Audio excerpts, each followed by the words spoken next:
Ed here with the Digital Digest, and today I wanted to share my full review of the Microsoft Surface Pro 7.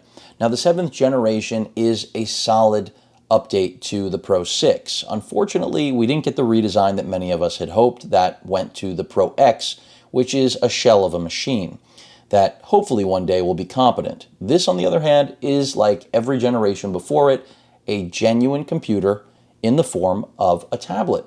And it is still the tablet that can replace your PC. It is expensive. This is the Core i5 with 8 gigs of RAM and 256 gigs of storage. It'll set you back $11.99 without the $160 signature keyboard that I have here, the type cover. The pen is another $100, and that means you are paying essentially the highest premium possible, in this case for a Core i5 Intel 10th gen processor, again with 8 gigs of RAM and 256 gigs of storage. You do have a microSD card slot on the back, still a nice thing, something they've removed or not given at all to things like the Pro X or the Surface laptop. You also now have Type-C, which can be used for connectivity and charging. It is not Thunderbolt. You also have a Type-A port there. We still have Microsoft's proprietary charging system, which is a good thing. I wish that they would give us a Type-C cable on that as well, so it can do both. I think they kind of missed an opportunity there.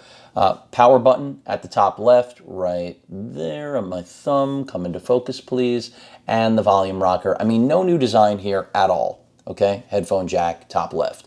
So nothing new with that. The processor and Type-C is really what's new about the Pro 7. And if you missed my other videos, this can charge up in roughly 2 hours, whether you're using the Microsoft Power Brick or just a 65-watt Type-C.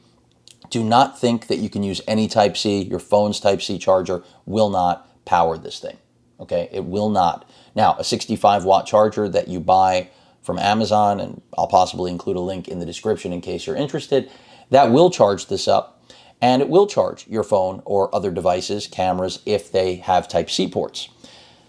Do I think this machine is worth it in 2019? Well, as I've said in comparisons, if what you're after, again, is a tablet that can replace your PC in 2019, yes, it's worth every dollar.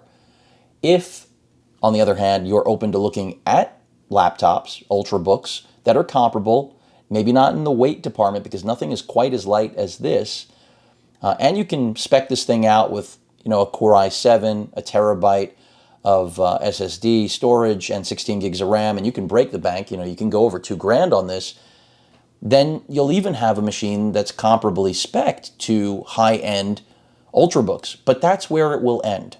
You're not going to have a Core i9 processor in here. Battery life is roughly 8 to 9 hours at best. And by that I mean taking brightness down, and we're talking about mixed use. I've gamed on this. It can game. So if you're interested in playing older titles at 720p, you can do that even with the Core i5. You don't have to go to the Core i7 with the Iris Plus graphics, although that is a major benefit. If you plan on gaming with your Surface Pro 7, I highly recommend getting the Core i7 version.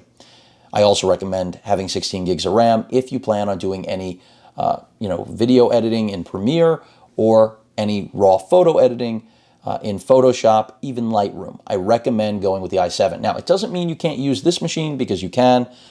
No question about it. It will work. It's just how well will it work? And that's where it creates more questions than answers. I can't believe Best Buy is a frequented tab, but with everything that I've been researching, it's kind of become normal. Now, the Pro 7, I think, is an admirable effort, but it's also proof that Microsoft, you can see the 8K is even running. Is it running at 8K? It's running at 4K. It's an admirable effort by them, yet at the same time, it's really just an evolutionary, not revolutionary step. They gave this machine Type-C, which catches it up, but not to 2019 or 2020. It's really catching it up to, 2 or 3 years ago. This is something we've been waiting for, and it's still not Thunderbolt. I don't know when they're going to bring Thunderbolt to the Surface Pro or the Surface laptops. Hopefully sooner rather than later, because as long as they hold off, it's not going to be a machine that people can truly necessarily say will replace their laptop if they're already accustomed to that sort of connectivity. In this case, just having the ability to charge, connect external drives and monitors is a nice added feature, but it's not something that we couldn't do outside of the charging with the traditional USB ports and DisplayPort that we had before. So it hasn't changed the game. Yes, it's one port that can do more things, but it's not a game changer. So I like the new processor under the hood. Ice Lake has a lot going for it. Battery life is a little bit less than the Surface Pro 6, but I would pick this every single time over the Pro 6. And the upside here is that this will be on sale. In fact, for Black Friday already, it is on sale, and that's a good thing. I mean, the fact that you can already get this on sale and the product came out in the last week of October, it's great. If you want to do any inking on this with the optional pen that you can purchase for $100, it works very, very well. The best of any of their generations of this product, and that's important, I think, because that's the whole beauty of this two-in-one. Build quality is exceptional. Type cover is still best in class. There's really nothing other than the HP Folio that competes with this, and I like this much more than the HP Folio. It's a matter of personal preference, but for me, this is the machine that I would pick every time. So the Surface Pro 7, again, builds off of that lineage, and it does well. I've benchmarked this with Cinebench, Geekbench, 3D Mark. I've, as I said, played games. I've also just benchmarked things like Shadow of the Tomb Raider, Shadow of Mordor, and it does well. Again, pulling a little under 20 frames at 720p, of course with settings brought all the way down, this can game. You can play Fortnite on here. You can play popular titles. CSGO, no problem. But CSGO wasn't a problem back on, I think, like Surface Pro 2 or 3. So, I mean, that's not a bragging right. The micro SD card slot, good for storage expansion, but if you really need hard drive space, please don't confuse those. They're not to be confused. Windows Hello works really well. I prefer it to any sort of fingerprint scanner.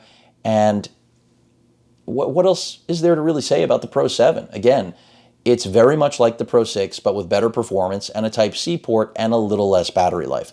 That really does sum up everything. And if you're wondering if you should upgrade to this from the Pro 6, my answer is no, I don't think it's a worthwhile upgrade.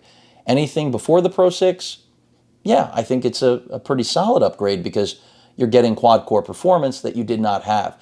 And this Core i5 model I really happen to like because I would never throw money at the Core i7, even though I've been recommending it. That's if you must have a Pro 7.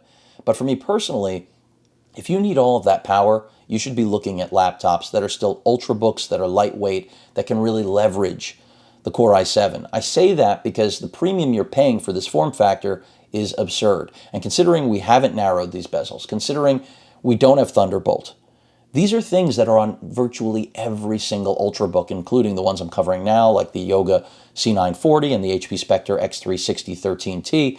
Those models are night and day compared to this.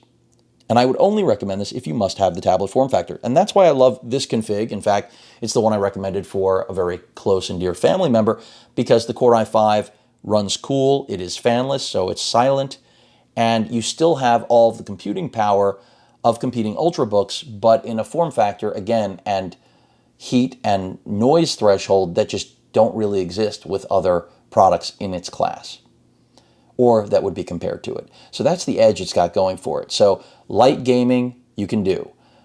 In terms of productivity, no problem. Media, content consumption, no problem.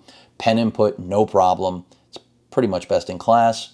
And what else more is there to say? It's got solid battery life. Not as good as the Pro 6, but it's 1 hour, an hour and a half of difference. I think this is better in every way, and that's why I wouldn't recommend the Pro 6 if pricing is close. Now, if the Pro 6 is on a liquidation clearance and you can get something comparable for $300 less, $400 less, absolutely go for it. It pays for the accessories you must purchase, like the type cover and the pen, possibly, if you want it. But otherwise, if there's a $100 or $200 difference between the model you're looking at, Pro 6, Pro 7, go Pro 7. Because the new chipset is worth every dollar if that's how close they are. If they're separated by the cost of your accessories, I've already explained what you should be doing. Get the Pro 6. Do yourself a favor. Save the money, invest it in what you inevitably will be investing it in. But overall, I really like the Pro 7. I don't have any problem or reservation recommending this machine. It's just missing a lot of things that if you're open to looking at Ultrabooks, they can't be missing anymore, Microsoft. And the Pro X is not an answer, and the Surface Laptop is not an answer either. I still think the Surface Pro 7 is where it's at if you must purchase a Microsoft machine. That pretty much rounds things out. I don't have a lot more to say about it because they really didn't do much more than give us a Type-C port. That's kind of it. And of course, a new chipset, which is better than previous generations. I mean, we didn't get a new type cover. No, nothing. None of those things. So that's pretty much it, folks. I like the Surface Pro 7.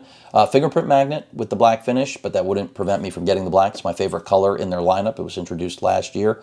And yeah, that's it. I just wish we had some more I/O.